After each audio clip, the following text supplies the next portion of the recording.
or will you do that automatically? Oh, you just did. Do it. Okay, thanks. I'm going back off. All right. There. It's like we can push this couch back.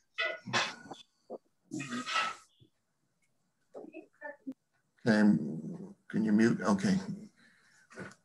Good evening, everyone. I'd like you to welcome everyone to the virtual planning board meeting of April 26th. I'd like to take a roll call vote on members. Mr. Coons. Present. Ms. Delicio. Here. Ms. Foley. Here. Mr. Gilbert. Here. Mr. Olney. I'm here. And Mr. Russell. I'm here. Okay, thank you all. Looks like we have a full quorum tonight. Before we get started, I'd like to remind all board members, guests, to ask to be recognized by the chair if you wish to speak. This meeting is being recorded. First item on the agenda. Let me just share my screen.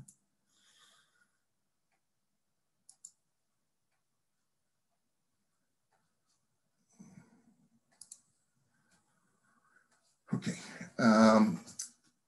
Acknowledgement of receipt of correspondence. We got a CPA newsletter. I think the CPA increased. We had figured a 25% state share. We got a higher than that, about 35% was good news. And then we got a letter from the harbor master, which I think went out to the whole community regarding Tux Point. Right now on the agenda, I will allow public comments on items not on the agenda with a 2-minute time limit. Anyone care to speak? I see Sheila Hill have your hand raised. Could you unmute yourself and identify yourself? Sheila Hill, 2 Running Ridge Road. Ron, a quick question for you. I've sent you over the last 2 months, one letter last month and one more recently this month, with some specific questions for you and not received an answer. The first one was on the format for the recodifications, and this more recent one was about the grant request to the FinCom. So I wonder what I'm doing wrong. I don't seem to get an answer from you to my questions. Do you have a specific format that you prefer or protocol? Well, I'll review. If you had specific questions, I'll go back and reread that and come up with an answer. So do you read these messages when they come in? They're getting, absolutely, yeah, I do. But you don't see the questions then and answer them. Sounds like. Like I said, I'll read them and I'll respond to you. Okay. It's a little dated now, but thank you. Okay. Go ahead. Any other public comment? Okay.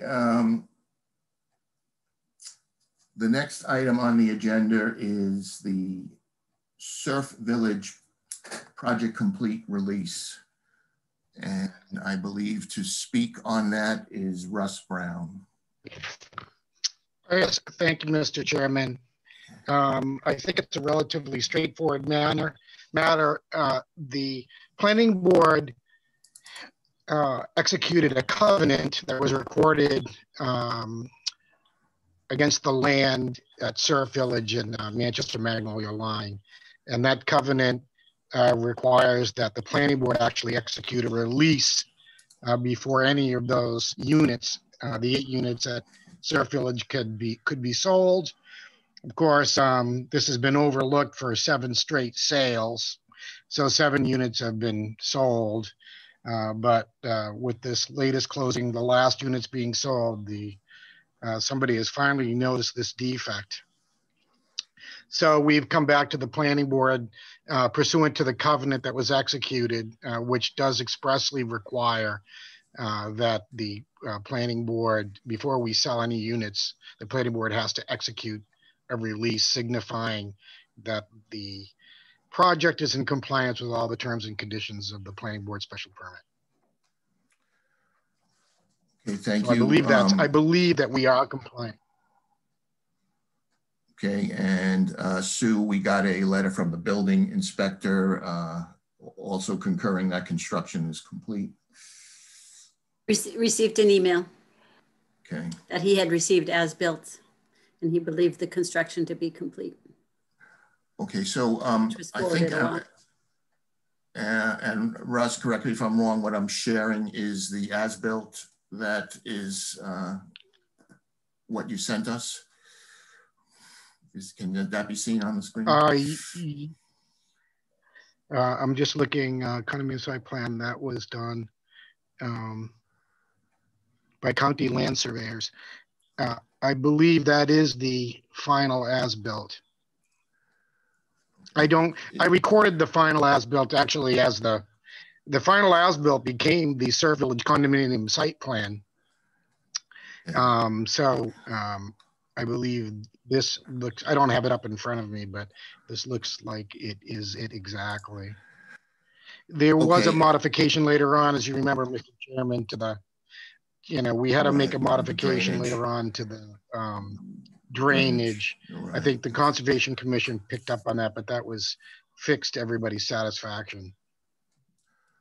I assume the plan, the as-built plan is certified and signed. This one isn't, but I'm just wondering if it's signed and stamped or. Yes, there's definitely a signed and stamped one. I've recorded it. It was required for the recording, and it's already recorded at the Registry of Deeds. Okay. Any other board members have any questions on this? Yeah, I do. Lauren Coons. Yes, Lauren Coons, go ahead. Russ, did the Gloucester side, did they sign off on it? They must have, yeah. At the 2 units in Gloucester? I don't, well, I don't know that actually, so I can't speak to that issue. I know that we got building permits and occupancy permits from the Gloucester side, but they didn't issue the special permit with all the conditions that was issued by our planning board. It's just Manchester. The Gloucester. So all of the issues that need to be signed off on were really issues for the Manchester Planning Board. Got it. So I haven't been involved with the building inspector in Gloucester. Okay. Thank you. Any other questions on the completeness? Ron, I had a quick question. This is Mary. Yes, Mary. Just not clear on the process. It says in an email that was attached that the building inspector believes the construction is completed. Is this something that he doesn't go out and verify, or does he? I believe he went out and verified. Sue, is that your understanding on this? I don't know what his process is. I know that he said that he received as-built, but I don't know what his inspection process is. I couldn't speak to that. So I guess I would like to know that he actually went out and inspected it. If I may, Mr. Chairman. Yes, Mr. Ross. I believe the process is the building inspector relies on the engineer certification. I do not believe, I've never been involved with a project where a building inspector looks, they're not going to go out and take measurements and things of that nature. I mean, I suppose they can eyeball and see that things are generally done, but there wouldn't be any way that the building inspector would know that the survey is correct. He has to be able to rely on it.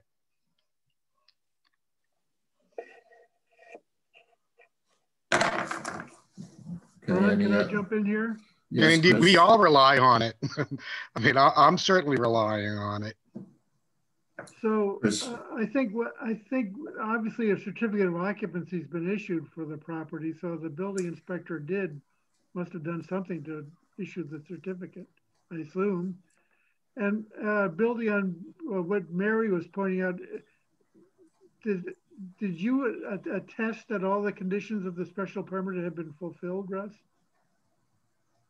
Is that what you're saying? I believe so. Well, I think that It's correct. Obviously, I was involved every aspect of the process, but when the certificate of occupancy issues from the building inspector, that certainly is a certification that he and the plumbing inspector and the electrical inspector, they've inspected all the buildings and they are compliant.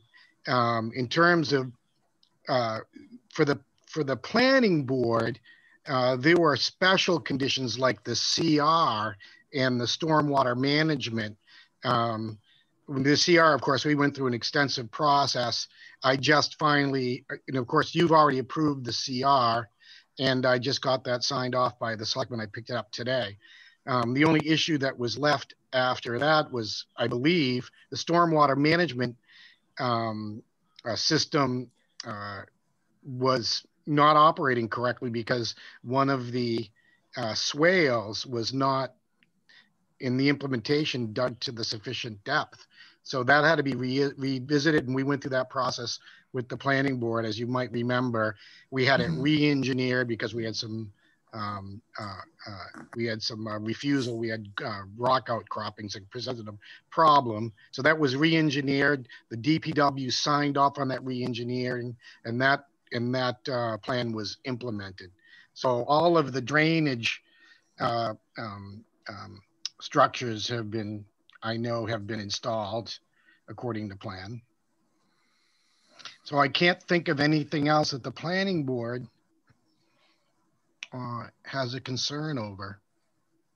The septic goes to Title V. That's the Board of Health. I believe that we know that's been signed off on. We've sold units. So we have Title V signed off. We have the certificates of occupancy. And I believe the drainage plan, we went through a pretty extensive process, both with this board and the Conservation Commission, looking over our shoulder. As a matter of fact, that construction was completed. Yeah, I think it was Chris Bertoni I think it was Chris Bertoni, actually. She spotted the problem. And that's why we ended up revisiting it. Okay, any more questions from the board? Do I hear a motion?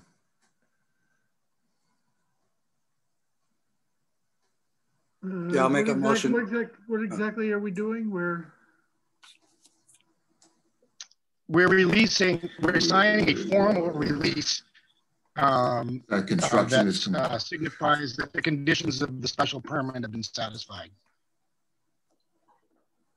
All right, well, I guess I'll make a motion that the chairman be authorized by the board to sign the release that the project is completed as planned. Is there a second? Second, Ron. Roll call. Mr. Coons. Yes. Ms. Delicio. Yes. Mr. Foley.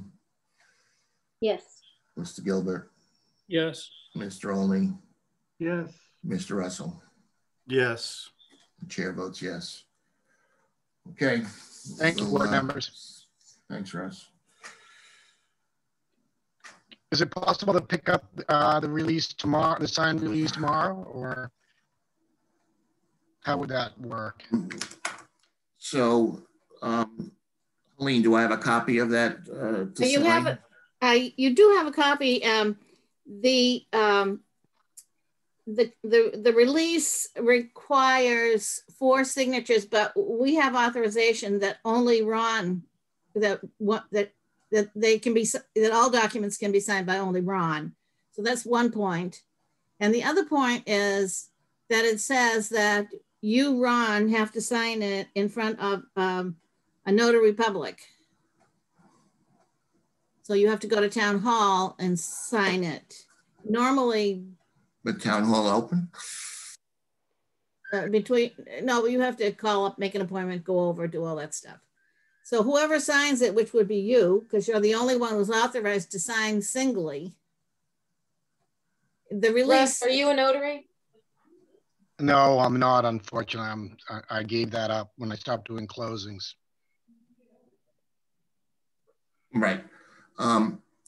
Russ, I'll email you what when I can get down to town hall and sign this tomorrow. Okay, at your convenience. I mean, are you looking to get this tomorrow? Well, I'll have No, other it's things. not. I don't think we need it tomorrow. As soon as it's convenient for you. All right, I will get in touch with you through Helene on this and get this over to you. Okay. All right. Thank you very much, board members. Thank you. Thanks. Thank you.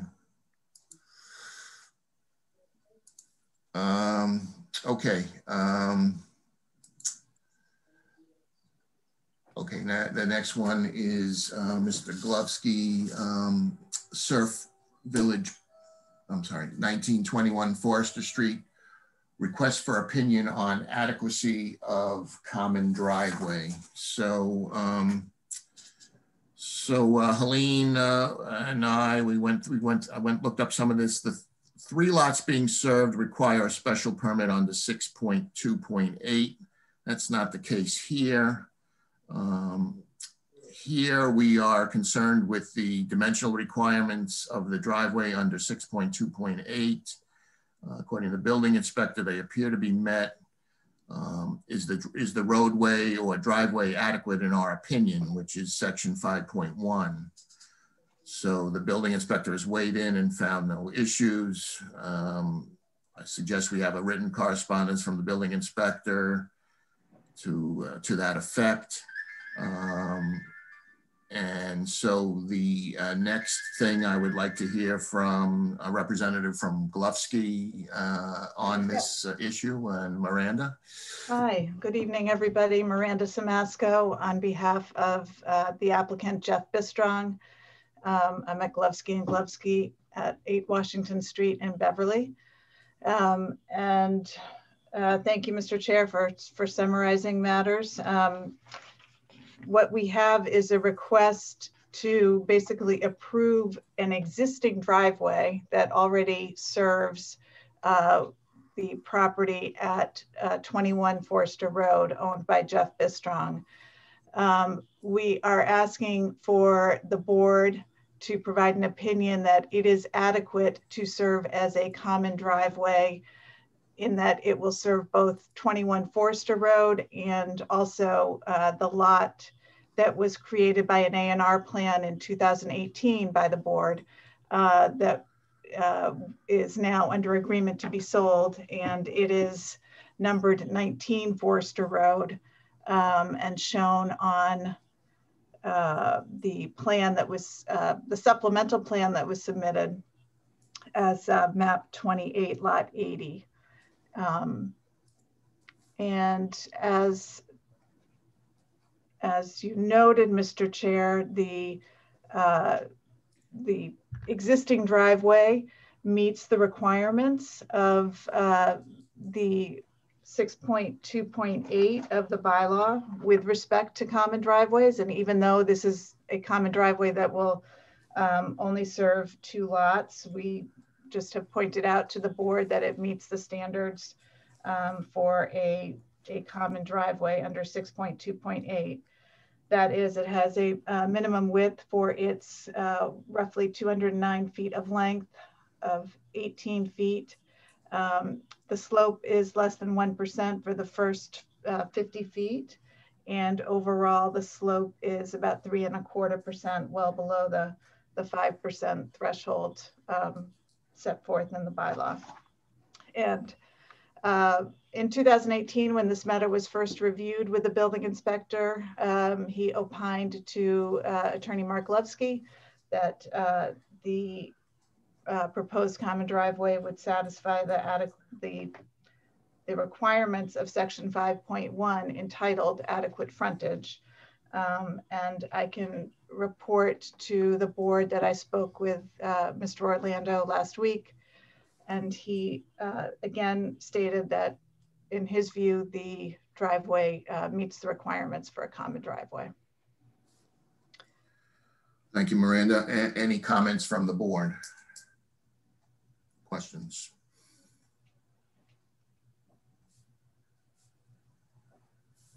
Okay, no comments or questions. I'll take a motion to... Actually, Ron, can I ask a question? Yes, Chris. So this is frontage, it's supposed to be frontage on a public way, and the idea is to substitute the common driveway as a public way. Is that the theory of this? No, thank you for asking that question. And just so I clarify, the frontage is on Forster Road for both lots, and that is how the board approved and endorsed this A&R in 2018.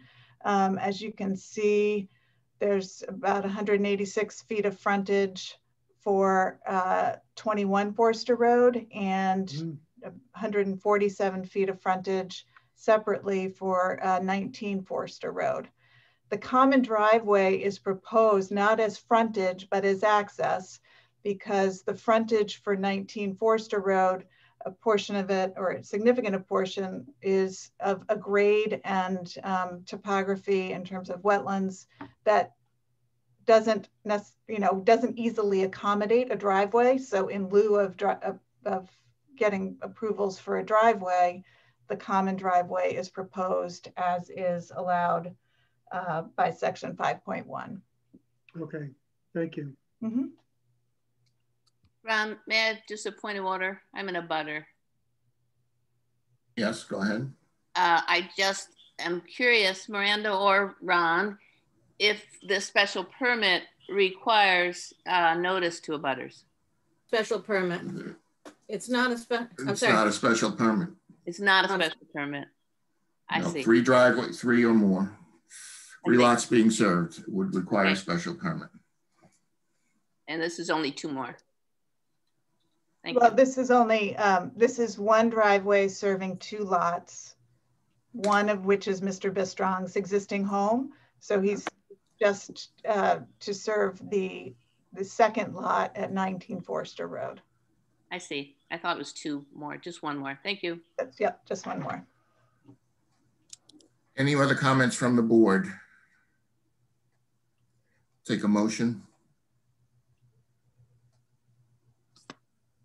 Is there a motion? Ron, what are we approving here? It says for opinion. I'm a little confused.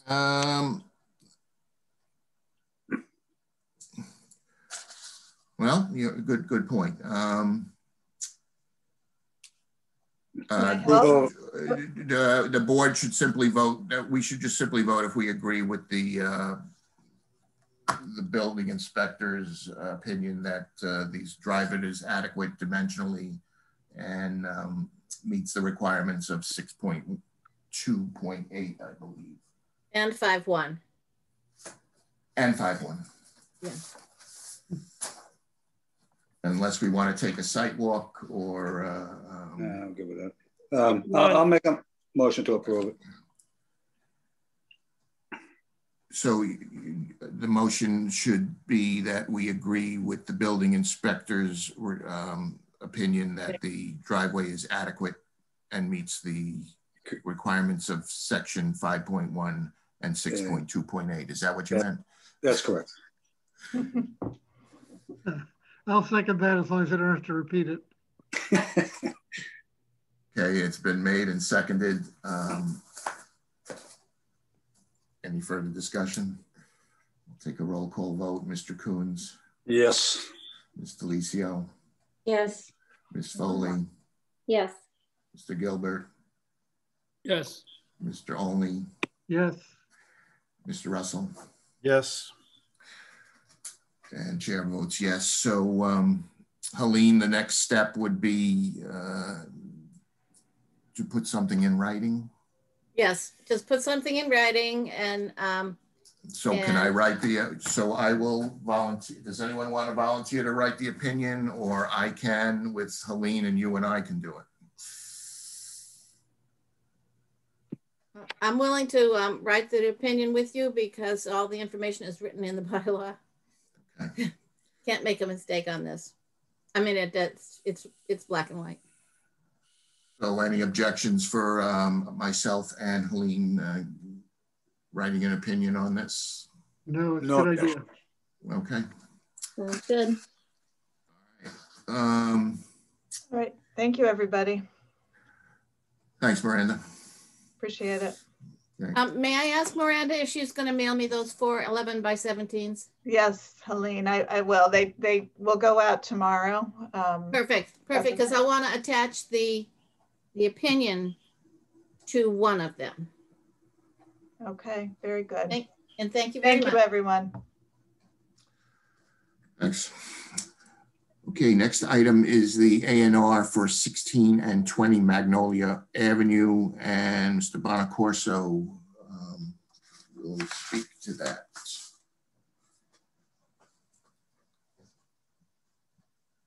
Mr. Bonacorso, you have the floor. Thank you, Mr. Chair. This is William Bonacorso of Bonacorso and Associates, 59 Main Street, Gloucester, Mass. And I'm here on behalf of the owner of 20 Magnolia Avenue in Englehart. We're asking the board to approve the subdivision of a lot being 1,933 square feet as in under an A&R approval. This lot is being created to accommodate an expansion of a septic system at 16 Magnolia Ave. And we've submitted the plan. The owner of 16 Magnolia Ave is in the process of getting Board of Health approval on a new septic system to accommodate their structure that they acquired about 6 months ago.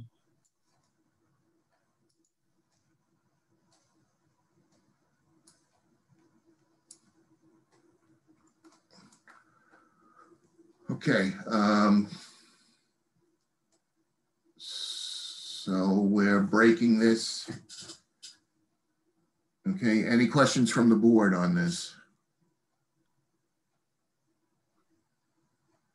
Ron, there's the key to this is there is a note. I can't seem to bring it down. The last note at the top.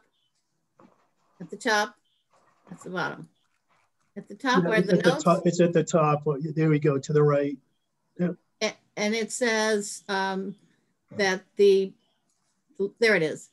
It says parcel C is to be joined. Took it away from me. Well, parcel C is to be joined with blah, blah, blah, and combined as one lot. Oh, there it is. Parcel C is to be joined with parcel B to become one contiguous lot. And that's like the key. Note 5, it goes 1, 2, 3, and then goes to 5. Yeah, well. Okay. So parcel C is joined with parcel B. Right. Okay. I see A. Oh, there's B. And excuse me, where is C? Am I missing? The new parcel, 1,933 square feet is parcel C. It's right in the middle there, Ron. Kind of the odd-shaped triangle right there. Yeah. Oh, there it is. Okay, gotcha. Okay, any other questions from the board on this A&R?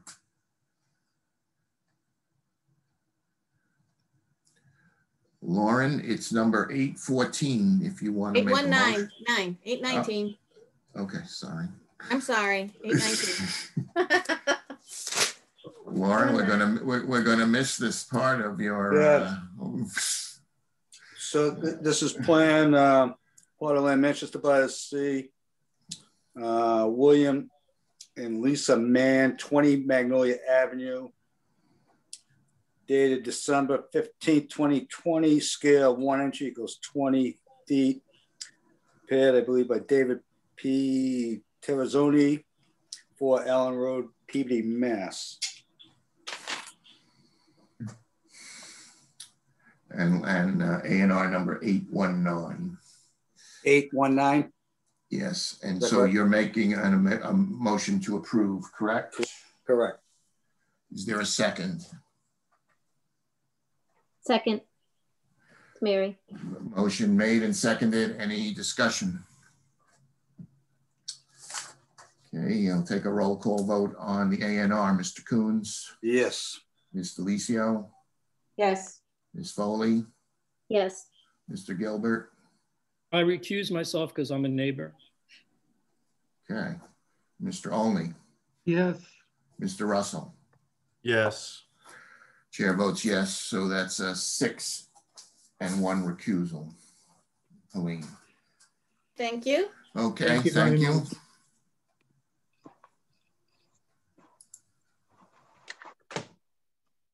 Okay. Does Mr. Bonacorso know how to get that Mylar from you? Yes, Mr. Bonacorso, I have the Mylar at my house. I will Okay. sign it. And if you want to pick it up, you're welcome to. Whenever, you just let me know in advance when you're coming, send me an email or Okay. what have you. It's 9 Mascanoma. Great. Thank you very much. I appreciate it. All right. Yep. Have a good night. Thank you. And then Helene, I'll sign the paper copies, and I guess I'll go over to Town Hall with those and the Surf Village. Okay, are you? Yeah, okay. I'll see if I can get it notarized.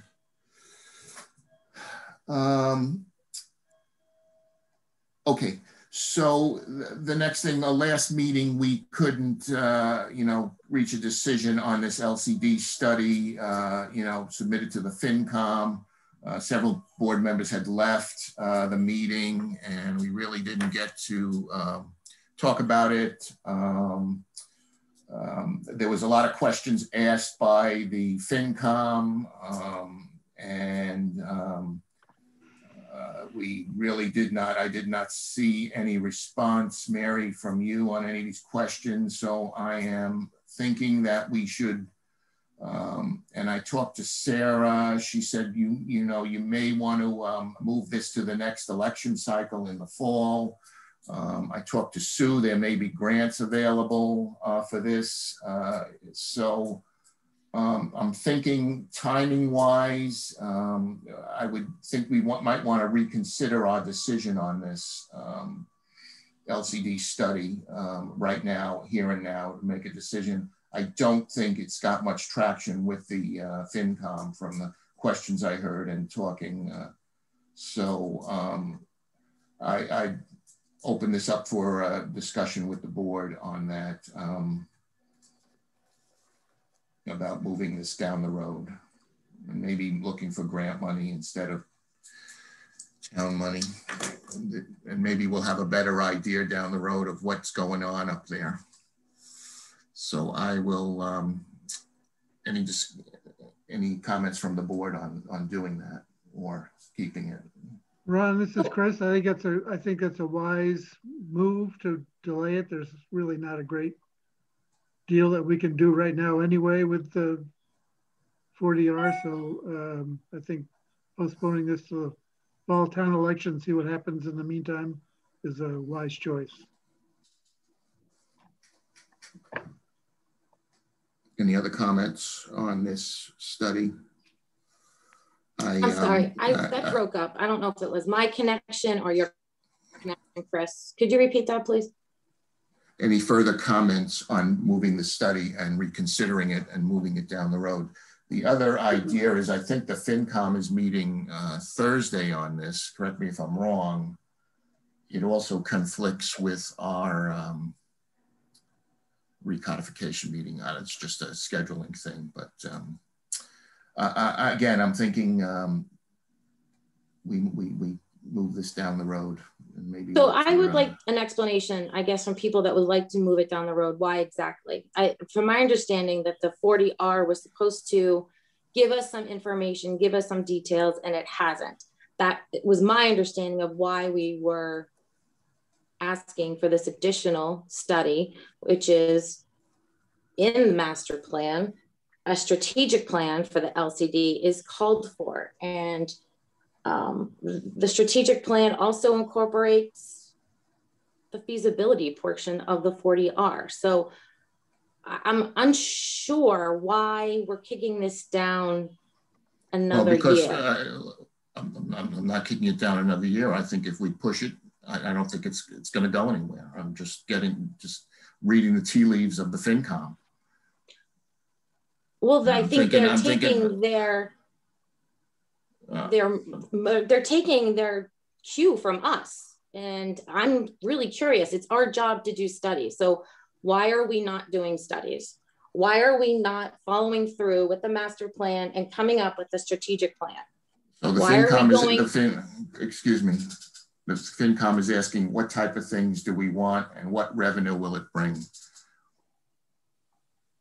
That's the actual portion. That's the study. That's what is called for in ED1 of the master plan on page 20. That is exactly what this study is supposed to do.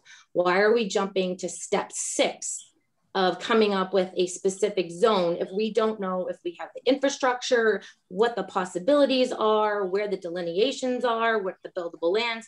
That's exactly what the first step, and that is what was called for in the project concept that was first put out before the 40R was even asked for funding. So I'm actually unsure why we're jumping, like I said, to step 6 when we haven't started on step 1. So this is our job. I don't know why the planning board isn't up for doing their job, but.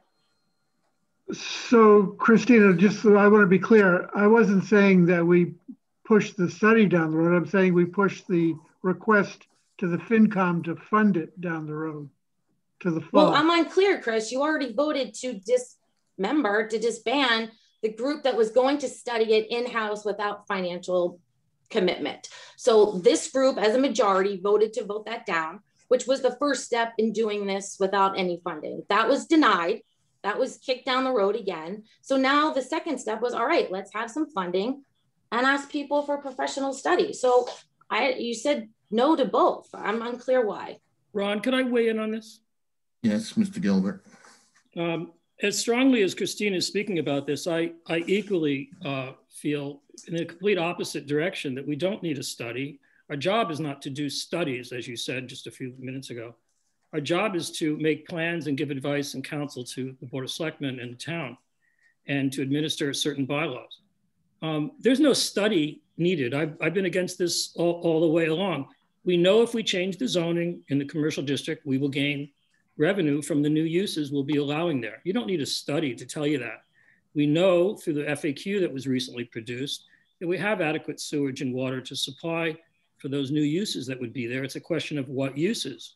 We've already started talking about what uses that we seem to prefer seeing there.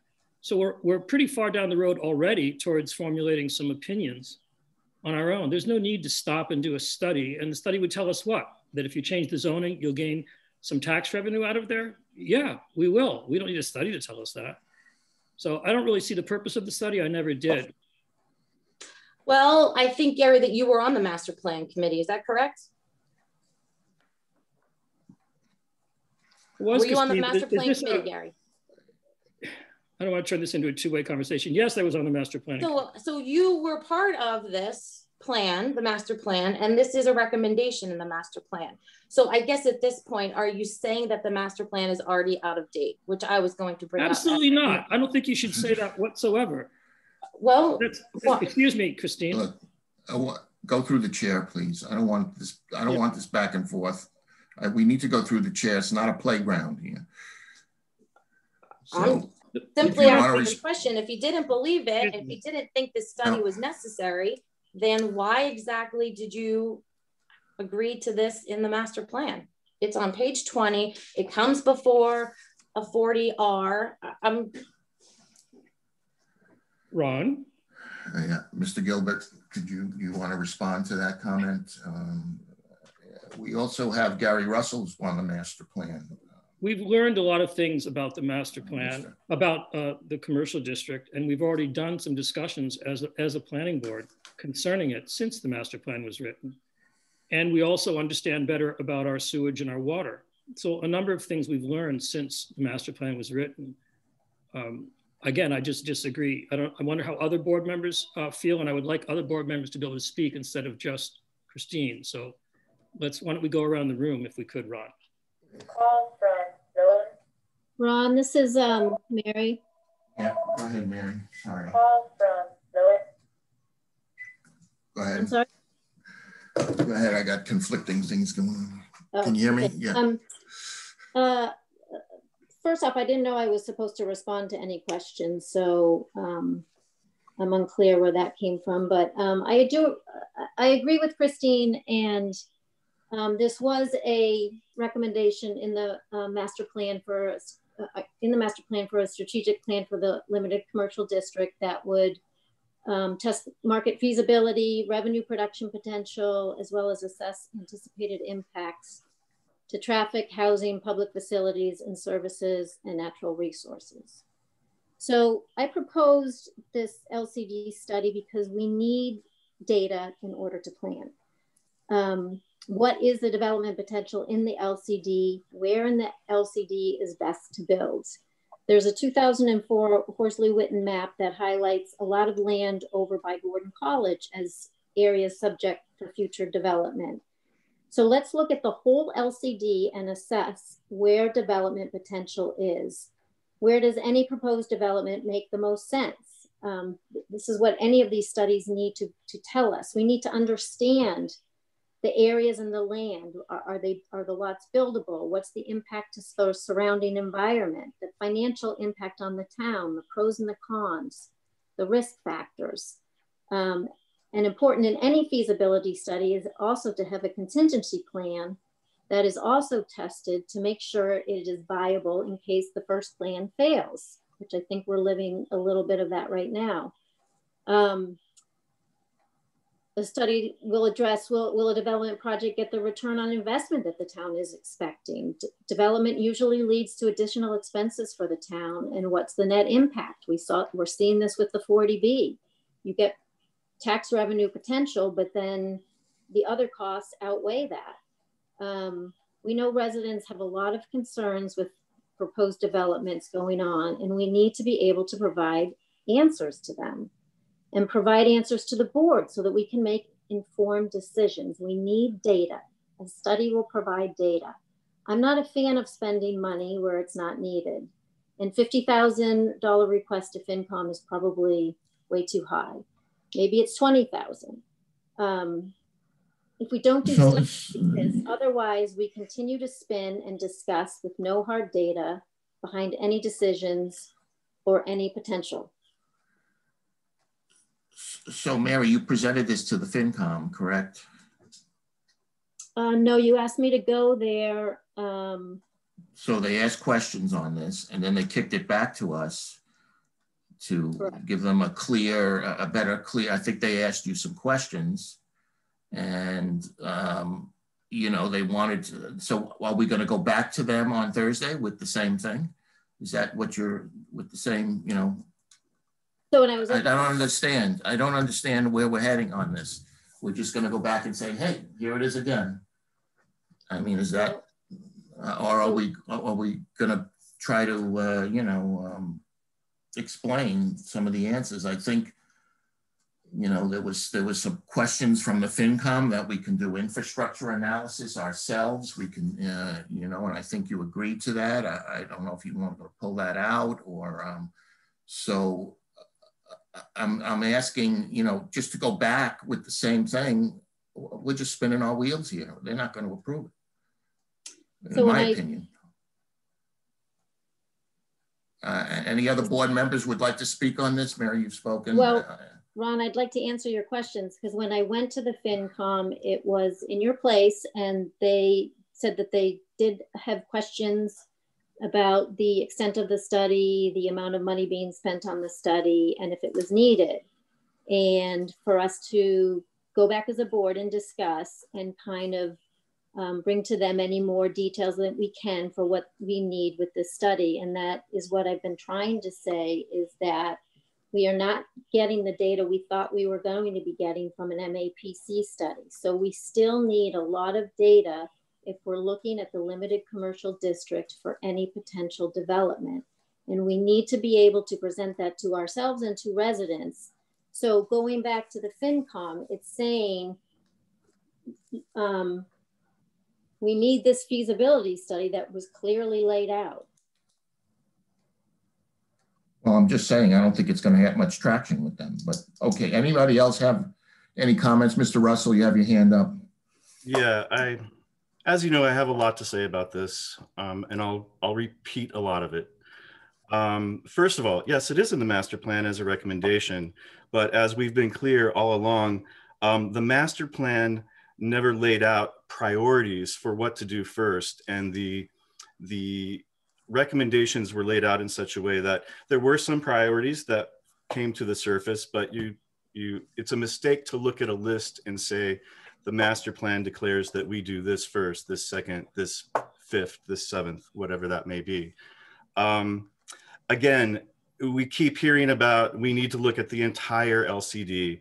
And I will say this again, the work that we started with the 40R, and if we can continue this discussion in the next item about how to perhaps segue that project into something more, since the 40B is complicated things, I believe that we'll still be doing the same work that we're talking about to look at the LCD and all these issues, including the feasibility of specific uses and studies and potential development, whether it be office space, commercial, warehouse, mixed use, et cetera.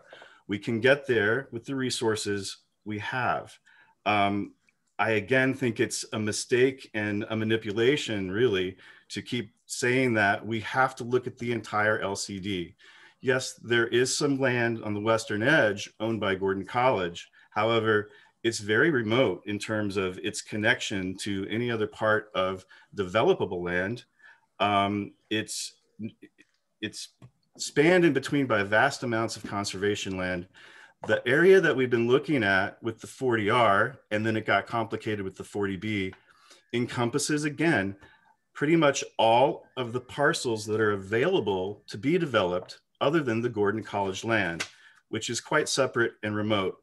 And just to have transportation improved to get between the Gordon College land and the center of town or over to Pine Street would be a big undertaking. It doesn't make sense to focus on that right now. Let's focus on the area where it's logical to look at the repercussions of development. I also have a lot of issues with just, and I'm sorry, I know I'm gonna get flack for this, but I'm just gonna say it. I think that this is just a distraction. I've heard from the proponents of this study, and the proponents, the same proponents about the study group, that we need different consultants. However, history shows that these two board members don't approve of any consultants we've offered. Everything's been questioned. We've been told that we need to hear from other smart people on other boards and committees, smart people in the community, local people. We can't listen to outsiders. But guess what? We have subject matter experts right here on the board. Professional planners, architect, designer, engineer, builder. We have a talented professional town planner, all of which know the community well. So I think the claims just ring hollow to me. I think this is just a distraction. If we can just get back to the work that we were doing, refocus our efforts on the area of the 40R, we'll name it something else, we can get through this, and we won't waste a lot more time and money trying to get a study that will tell us nothing different. Okay, thank you, Mr. Russell. Sue, you have your hand up. Sue Brown. I didn't. Oh, Ron, I think this is Sarah Mellish. Sarah, go ahead. I'm sorry. I appear to be under Manchester by the Sea. I see. I was thinking that was Sue. Sorry. Yeah, I apologize. I don't know what's happened. Yeah, so I'm chair of the Finance Committee. And when this was brought before us, $50,000 is a lot of money in our capital budget. We are trying this budget year to limit the increase to taxpayers at 1.5% increase rather than 2.5%. Last year it was 0. And what was presented to us was not definitive enough with respect to what the study would produce with respect to cost benefit analysis of what was being expended. It sounded like there might be grants. So, you know, we've run out of time. And Thursday at 5 o'clock is our absolute last meeting for the town meeting budget to occur in June. And I don't see that we have a report that's been adjusted in a manner that we would be able to have a favorable vote on it. There's nothing's changed. And so it makes sense to me that it's delayed to the fall town meeting when things can be more definitive. Thanks. Thank you, Sarah. Mr. Olney or Mr. Coons, any comments? Okay. I already made my comment and I stand by it. Okay. That's right. I would like to say one thing, Ron, which is I think we're confusing a land use plan with a zoning change. And to spend a lot of money trying to figure out when we don't own the land and can't really control the development except through zoning, I think the effort should be to figure out what we wanted, how we want the zoning to go, not what is exactly going to get built there. That is up to the owners of the property. They're the ones who are going to make those decisions. All we can do is guide the development in a way that we'd like to see it guided, but we're not going to tell them it's going to be a 60-room hotel or a 20-room hotel or whatever. All we can do is say they will allow up to an 80-room hotel. That's what we should be focusing on. I don't think that requires a consultant to tell us how to do that. Could I add to that briefly, Ron? Thank you, Mr. Yes, Mr. Gilbert. And part of what we've been talking about all along is to allow some of these, I think all or most of these uses by special permit. And what's been mentioned a number of times by the proponents is we need hard data. You don't get hard data based on hypotheticals. Once you have an application for someone to build a 27-room hotel or something, you can have the applicant pay for you to do studies to see, now you can see the real size of it and the intensity of the use that's being proposed and actually get hard data on the impacts. That, as far as I know, and I'm not a planner, I'm just an architect here, but that's how you start to get your hard data. And you get it at the expense of the applicant. Ron, this is Christine. I would like to make a comment. Yes, Mr. Licio. So I would just like to make a note that in February of 2019, the town applied for a grant. And the final deliverable for this grant was a strategic plan that would outline a clear course of action for developing the LCD. So something's drastically changed in the last year and a half.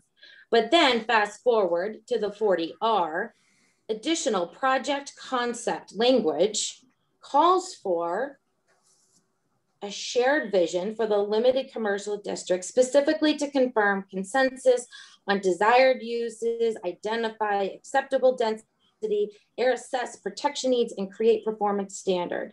Additionally, a vision in place to understand the infrastructure needs were additionally outlined. So the town's concepts, the town's own wording called for this study. That is all I have to say. So I agree that we have the talent on this board. I don't know why we disband the board, the study group that would bring in the other experts within the town to organize this. That was a majority of this board's vote. That was not, so my plan B was to go forward and get this, what was recommended in 2019. And again, with this 40R project concept, people are talking both ways. They don't want it, but they don't want the group either. They can't have both. There needs to be a clear communication and a group with the experts in town to talk freely. Okay, any additional comments on this? And I'll entertain a motion to move that we pass this over on this LCD study and move it down to a later date. Ron, I would just make a brief comment if I could. Yes, Sue.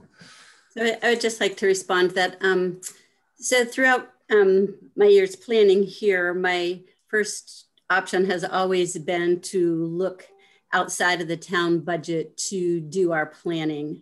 It was clear to me when I started that there was not a lot of planning funds available and that we were going to try to leverage whatever small amount that we could. That's how we did the master plan, and that's how I've sought funding for implementing the plan. I did write a grant to to seek a strategic plan for the limited commercial district. And what has changed is we did not get that funding. I also sought funding for a 40R study, and we did receive that funding. So in essence, I and the town responds when we have an opportunity. So I don't think that people don't think that it's important to confirm the vision of the LCD and confirm the vision that was broadly defined in the master plan, but we take advantage of the opportunities that we have. I do believe that what we have, we can complete the 40R and use that technical assistance, that we will get much of the information or all of the information that we need to move forward. So I'm confident that we can use the technical assistance that we have left with the 40R feasibility study if the board decides to recommend to not move forward with the 40R. That we can use that technical assistance to get the information that we need to develop the zoning and a solid plan for the limited commercial district. So that's it. Thank you, Sue. That's good news. Any further comment? Ron, this is Mary. I would just say if the study gets pushed down or we vote to not pursue it tonight, that we do reinstate that LCD study group. I think from all the comments, it's very apparent that it's very much needed to get that in-house expertise. Okay, separate issue. Right now, the before us is the LCD's request for funds for an LCD study. Ron, can I make a motion? Yes. I move that we not continue with our request to the Finance Committee for funds for a study for the limited commercial district at this time. Is there a second? I'll second it. Okay, motion's been made and seconded. Any discussion? I would propose to amend that it's brought up in the for the fall town meeting. So Gary, would you entertain that amendment, assuming it's friendly? No, I think we can discuss it amongst ourselves and decide time whether we want to make a proposal later on. Okay. Okay, on the motion that's been made and seconded, I'll take a roll call to move the study request to a later time. I'll take a roll call vote. Mr. Coons? Yes. Delicio? No. Ms. Foley? No. Mr. Gilbert? Yes. Mr. Olney? Yes. Mr. Russell? Yes. Chair votes yes. So, Sarah, you can move ahead. We will not be presenting. If that's enough information, or do you want it in writing, you can do that. Ron, there's one other issue related to the— No, Ron, that's good for me. Thanks. Okay, thank you. Ron? Mr. Gilbert. There is another issue related to the limited commercial district, which was and related to a memo that I sent to the board. At our last meeting, Mary Foley stated that she had emails to establish that she was making statements like the town doesn't need increased revenue to the tune of around $2 to $3 million, that's been debunked, and that the master plan is obsolete at this point. And I think this issue is directly relevant to what we're taking steps to do, which is to work on rezoning the limited commercial district so we can increase annual revenue. She told us at our last meeting that she had emails to establish her belief. Where are they? We haven't seen them. Ms. Foley, care to respond? Sure. What I said at the last meeting was that I sat in on a FinCom meeting that they determined that they now have the $3 million a year to spend over the next 15 years for the 45 million infrastructure costs. I then stated that I emailed the town administrator asking him about this, and he agreed that that is no longer a factor, but you know, as with any town, any revenue generated is probably a good thing. You asked me at last meeting if I would send you those emails, and after I thought on it, if you want emails from the town administrator, you should contact the town administrator. I'm not really in the business of forwarding other people's emails. This is not anything I've made up. I sat in on the FinCom meeting and I just verified it with the town administrator. It's as simple as that.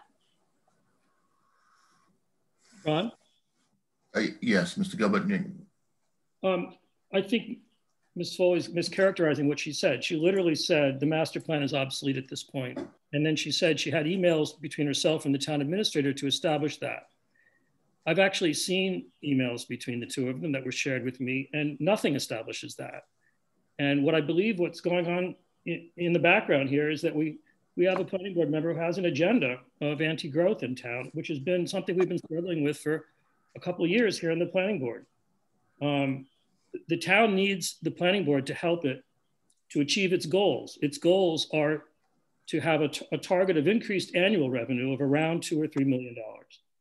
And that's our job.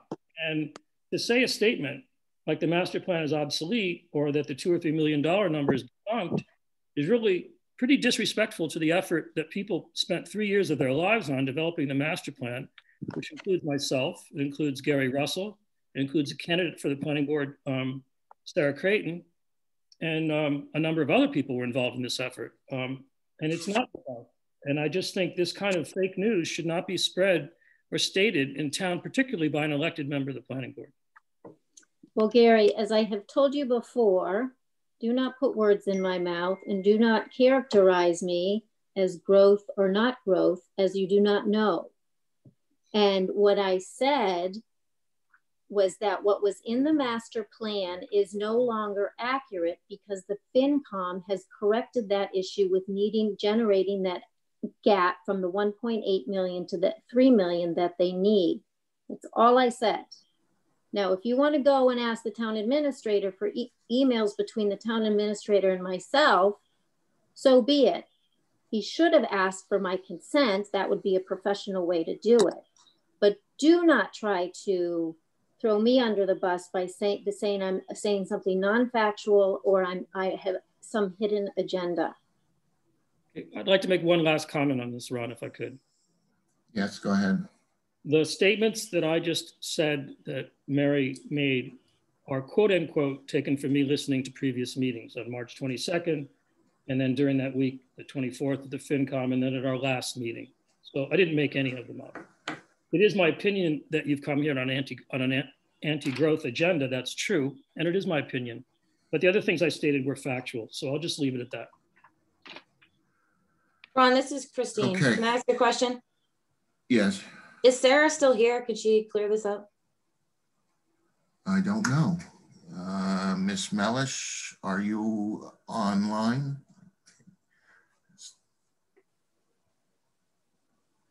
I am, but I really don't, I don't want to get involved in this conversation. Thank you, Sarah. It's way over my head. Okay, understood. And with that, I'll move on to the next topic. So, you know, I was a little disappointed in our meeting last time. We had agreed to give, you know, Sue a compilation of land use items for the LCD, what we'd like to see architecturally and regulations. And only 3 members responded. And it was disappointing to me. And the meeting went on for 3 hours. Unbeknownst to me, 2 members left. We were operating with a 5-member board towards the end, very disappointed. We went on, I got some emails about some of the mundane discussions we had, a little over time on a brewery and what have you. So since there seems to be little interest in time saving and being respectful of the board's time, I'm not moving ahead on the rest of the items that we were supposed to do at this time. We'll bring them back at a later date. But in the meantime, I got from the use table, I got the impression that the board was lukewarm or really not in favor of moving forward with the 40R as it stands. On the use table on having single residence in that area, it was no by a 5-2 margin. But with multifamily, affordable, with 20% affordable was sort of a yes, 5-2 by the board. So be that as that may, I wanted to discuss maybe moving away from the 40R at this time and maybe, making a decision on that and formulating our own bylaw changes for what we want to see up in the area. So I think that's kind of where we're heading, and I would just feel that maybe this is the time to memorialize that so we can move forward. And I would open that up for discussion.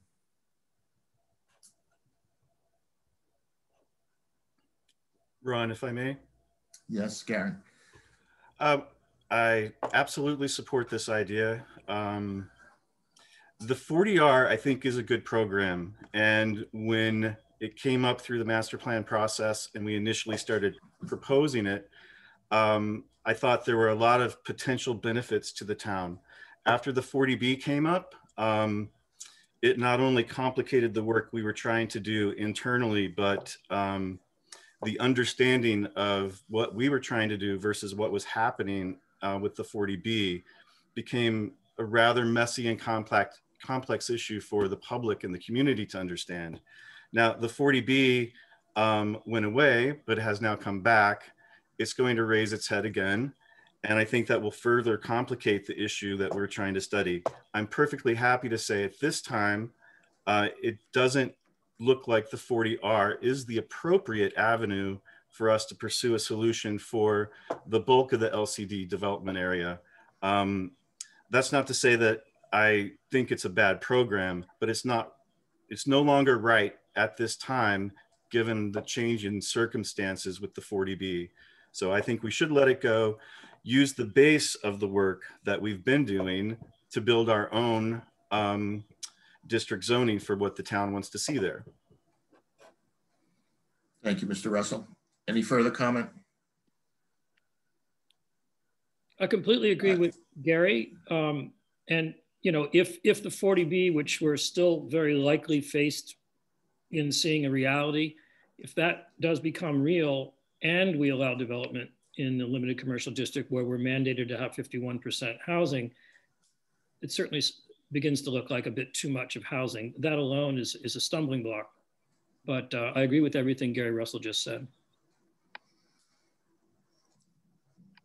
Okay, any further, Mary? Yeah. I agree with what you said, that we should not continue pursuing the 40R. There is an obvious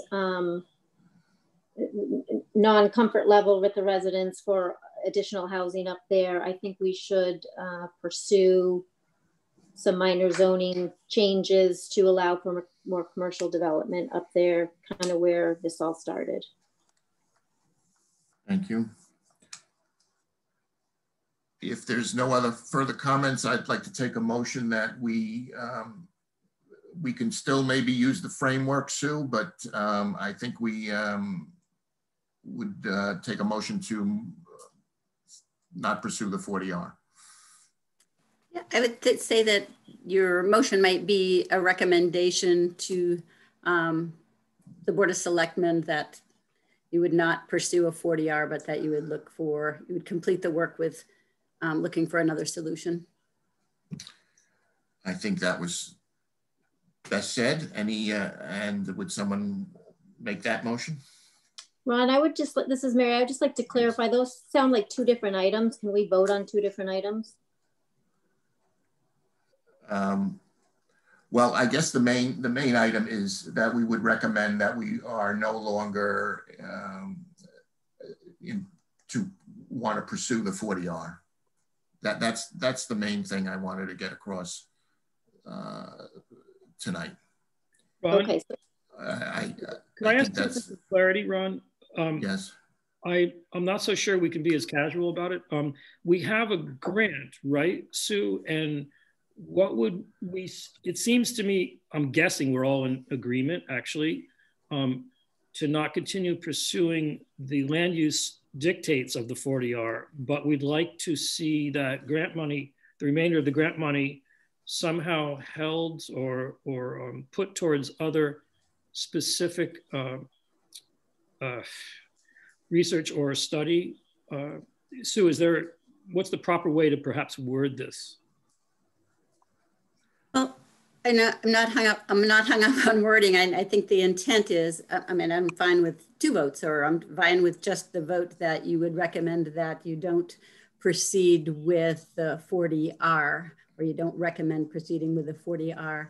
The intent is to use the rest of the technical assistance to look at the other options in the 40R. Because we are doing this with grant funding, there would be the expectation that we would use some type of smart growth up there. We certainly, if the answer was to come out and do single family residential throughout, I'm sure that would not be an appropriate use of that. But I think as long as we go down the path of smart growth, best practices for planning, that we would be okay. I don't know if that helps with your. Yeah, so can someone filter that down into a motion? It sounds like it can be, she's saying it's fine to keep just a simple motion that we do not continue to pursue the 40R land use development approach. Right, and then we can have a separate discussion on what that scope looks like. That's my motion. Okay. I'll second it, Rob. Okay, motion's been made and seconded. Any further discussion? So could we just clarify? I thought I heard Sue say that we would still go down the smart growth path. And I thought by default, smart growth was a mix of housing, a mix of building types that included housing. No, smart growth doesn't have to be a mixed use at all. Smart growth is simply, you concentrate on clustering uses and protecting the environment, making sure there's walkability in a neighborhood, making sure there's just a lot of making sure that you're not overbuilding, not over creating roads and things that you don't know. There's a lot of principles to smart growth, but it doesn't have to be mixed use, and it doesn't have to be housing by right. So we're flexible on that. So any further discussion on Mr. Gilbert's motion? Okay, I'll take a roll call vote. Mr. Coons?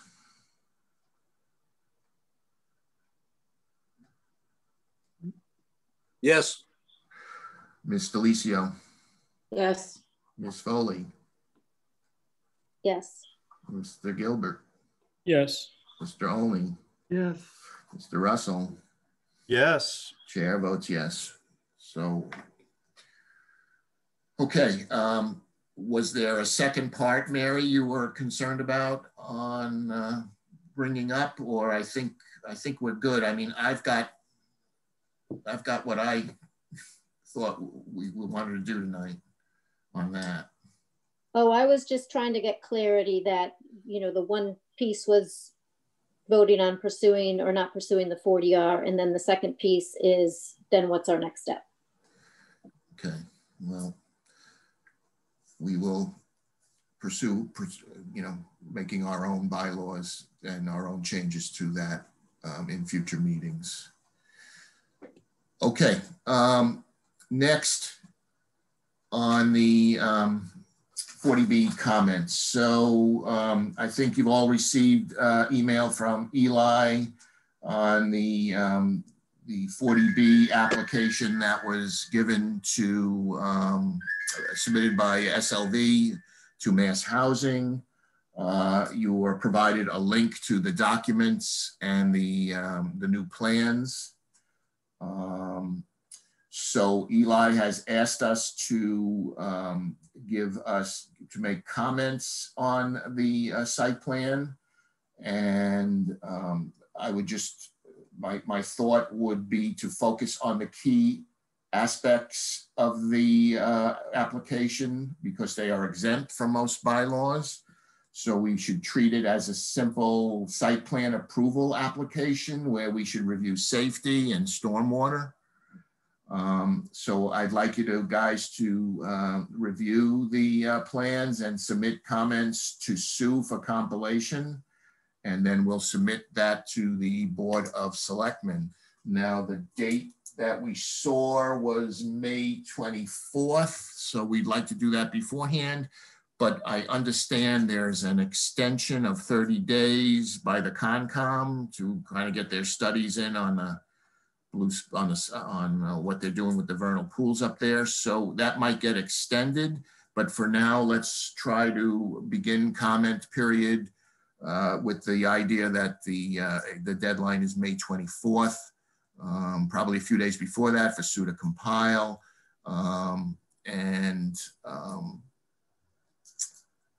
We'll take it from there. At a next meeting or so, we might know if the extension has been granted, so we might get some more time on it. But let's pursue that the date is in late May. Ron, could I make a comment? Yes, Sue. So I just wanted to remind everyone that this is the comments that you're compiling this time around really are going to be sent to the agencies that's producing the letter of eligibility. And that's really a very low bar as to whether or not this is a suitable project. So they're not looking for a thorough review of engineering, et cetera. I think it would be really helpful. On the 40B website, there's a seminar that a number of members of the ZBA and I, and maybe some others watched. I had passed it along. It's about reviewing a 40B. And I think it lays out pretty clearly what that organization is looking for at this level. Once it gets before the ZBA, then there'll be another level of review. But I think if anyone has a chance to watch this recording, it's an hour and a half. You can fast forward through parts that you don't think are applicable, but I think it might really help you, might help board members determine how they want to, what response that they might give, what would be most helpful for that agency to hear. Thank you, Sue. Any comments from the board or questions on doing this work? Great. I have a question for Sue, and I will try to listen to that, but Sue, you've been to all the meetings about the 40B so far. Could you give us one or two examples of the kind of appropriate comments that should be made for this level of this new submission? Sure. So I think that they're looking basically for overall ideas about safety, about any severe environmental concerns, the adequacy of the site, really. They won't, stormwater. It's not helpful. Stormwater, if you think that's an issue, blasting, if you think that's an issue.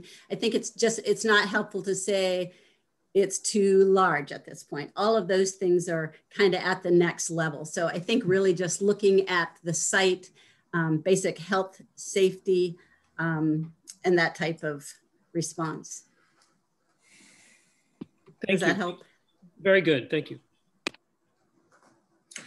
All right, thank you, Sue. Next item is the approval of regular meetings from our April 12th. Helene, we receive any comments to the minutes? Did not. I just have one comment. Mary? The last paragraph on the first page, second sentence, it says, those in favor of pursuing funding for the study said the study should be reinstated. So I think just needs to be reworded. What should it say? I think it's mixing up the study and the LCD study group. Correct. It was stated that the LCD study group should be reinstated. That's, I believe, what was said. Thank you. Good point, Mary. Thank you. Glad you read these. Okay, motion to approve the minutes as amended. So moved. Is there a second? I'll second. Mr. Coons. Yes. Mr. Licio. Yes. Ms. Foley. Yes. Mr. Gilbert. Yes. Mr. Olney. Yes. Mr. Russell. Yes. Okay, chair votes yes. Minutes are approved, Helene. Thank you. As amended. Just a quick update. I know a couple of members left the meeting, last meeting early. Just wanted to bring up that Chris Olney and I have found out we were both kind of preparing different things on the recodification and the format that we were going to present to the town. And so I came up with kind of a table of context changes, and then Chris was actually really dug his heels in and was coming up with, you know, each bylaw change, what the wording changes were and why we were doing it. And it was a Herculean task. But I just wanted to let you know that we've exchanged drafts, and the plan is to kind of, you know, work on a plan to present at town meeting. So, you know, we were thinking of meeting with Alan Wilson, you know, when we do get something done, and maybe even before that, and Sue. And I was wondering if any other members would like to maybe even help out on this recodification kind of presentation. I know Mark has his own way of doing it, but I think we need to put our Manchester spin on this, especially when we go before our the voting town. So just want to throw that out there. I mean, you don't have to volunteer today, but just think about it. And I just want to let you know that that's kind of the path we're heading down. Chris, any additional comments on that? Or? No, not yet. Okay. Ron, this is Mary. Yes, Mary. Like I said at last meeting, I think it's a awesome, great idea. And could we start presenting this to residents way prior to the fall town meeting? Yes, that's the thought. Yeah, and I wanted to talk with Alan and about what he thinks the best way to present this. And I know, and then get your thoughts on doing this. You know, it's a lot, and you know, just going through the table of contents was a lot of changes. So we need to figure out how what the format's going to be, and how we're going to get this out to the voting public. Mary, maybe you can help us on that. Yeah, I mean, I'd love to be a part of it. Like I said, I've had many people have commented that, you know, they would like to know what the impacts are to them, to the neighborhoods that they live in, to the town, the pros and cons, you know, all that kind of stuff. Yeah, understood. I'm with you on that. Okay, thank you. Any subcommittee and liaison updates? Ron, this is Sarah Mellish. Yes, Sarah. I'm sorry. I just wanted to make a comment on the recodification. Yes. And that people need to bear in mind that the communications need to be outside of a public hearing, because once we hold a public hearing, that's going to put the Zoning Board of Appeals on hold for all applications. Yes, we're aware of that, Sarah. I was not going to hold a public hearing until the very end of this whole process with that in mind. I know you've said that a couple of times, so I'm aware of that. Yeah. Okay. Chris, any update on housing? Nothing from the CPC. We did get our study that we did for the 5-year study report went to the top of the list of all the towns and cities, was well received by the community preservation group, and we were the best one to present that document out of all the cities and towns, just as a FYI. Anything on housing? So the only thing that's happening at the moment is that the Housing Authority and the Affordable Housing Trust are going to be conducting some meetings with the residents of the public housing. We're having our first meeting Wednesday afternoon, just to get their sense of what's going on and answer any questions. The other thing that's happening is, of course, is the Powder House Lane acquisition, which is probably going to happen during the month of May. And that residents of the town have amazingly raised $1.2 million to provide the equity needed for the North Shore CDC to acquire the building. They're arranging their financing, I think, through Eastern Bank, and that should all be done by the middle of May sometime. So that's very exciting. Unfortunately, getting those units onto the subsidized housing inventory is going to take quite a long time, but it's a start, and we're quite excited about it. So. Okay, thanks, Chris. All right. Just a reminder, everyone, we'll meet again Thursday for a public workshop on the remainder recodification changes. Sue, correct me if I'm wrong, 8.2 through 12. You're correct. Okay. And then I know that Tiffany has pushed that out through social media, Facebook, etc. So. Okay, and Mark's on board with this, showing up, I hope. And reminder the board, this is the time for the public to weigh in, and we allow this time for the public to give us input. I added June 14th as a meeting, so I got the 2 May meetings, 10 and 24, and then I added June 14th. Any other matters anyone wants to bring up? Ron, I have something. Gary Russell. Hi.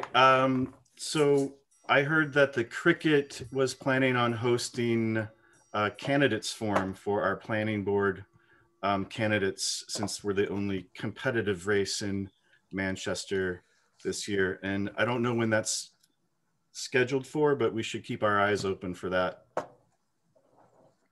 Okay. Thank you. And I will take a motion to adjourn. I move we adjourn. I'll second. Okay, all those in favor of adjourning, Mr. Yes. Coons? Yes. Ms. Delicio? Yes. Ms. Foley? Yes. Mr. Gilbert? Yes. Mr. Olney? Yes. Mr. Russell? Yes. Okay. See you on Thursday, everyone, 6:30. Thank you, Ron. Thanks, guys.